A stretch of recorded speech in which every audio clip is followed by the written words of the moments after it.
So Ja Morant was accused of punching a 17-year-old and flashing a gun towards him. And we are going to get into the full story because that is not all that happened. So last summer, Ja Morant was having a basketball pickup game at his house.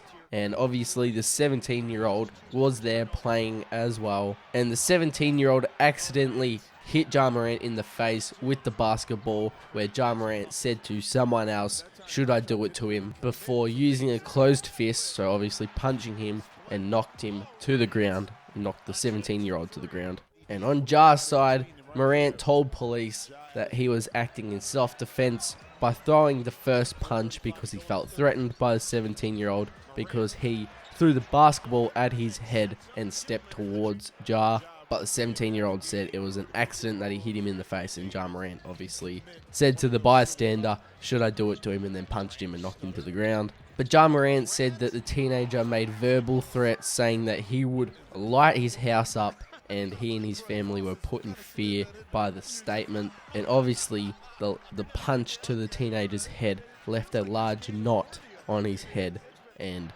the injuries were observed by the deputies and everything. So I don't know where the 12 to 13 punches come from, because it sounds like it was just one punch that knocked him to the ground, and then was it 11 others while the teenager was on the ground?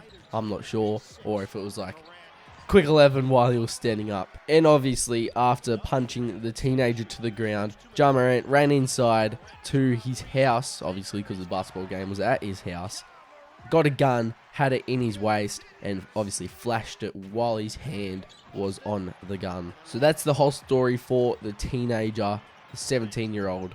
But there is two more stories, one including where Ja Morant threatened a mall security guard. And this was actually a few days before the alleged assault to the teenager. The head security at Memphis Mall told police that he was threatened by Ja Morant in the parking lot, and a member of Ja's group shoved the security guard in the head. But that wasn't all. The last one we saw against the Indiana Pacers, Ja Morant got into it with Duarte, and James Johnson on the Pacers bench started to get into it with who we thought was T Morant, but it was actually Ja Morant's friend. And now Ja Morant's friend has been banned for, I think, a year of NBA games.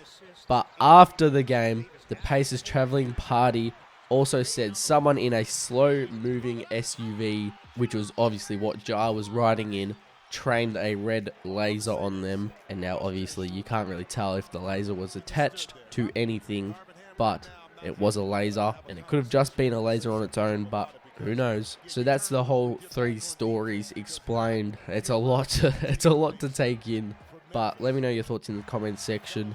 Is Ja Morant the first NBA player trying to make it out the league? It's wild.